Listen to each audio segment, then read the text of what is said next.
अक्षरा सिंह जी का एक मराठी डांस ऐसा वायरल हुआ है कि आप भी सोच में पड़ जाएंगे कि ये कोई भोजपुरी कलाकार है।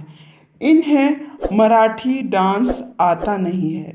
जी हाँ, इस बात को पूरी तरह से सच कर दिखाया है अक्षरा सिंह जी ने। अक्षरा सिंह जी और निशांत भट्ट जो कि उनके साथ बिग बॉस ओटीटी में नज़र आए थे, उनका ही ये कॉन्सेप्ट था और ये वीडियो इतना बवाल हुआ है। लेकिन ये भोजपुरी इंडस्ट्री में कैसे कहर मचा रहा है, पूरा वीडियो देखें। और वीडियो आपको पसंद आए तो लाइक शेयर कमेंट करना ना भूलें और चैनल को भी सब्सक्राइब करें। जी हाँ, आपको बता दूं कि अक्षरा सिंह जी का एक अभी वीडियो वायरल हो गया है जो कि एक मराठी डांस है।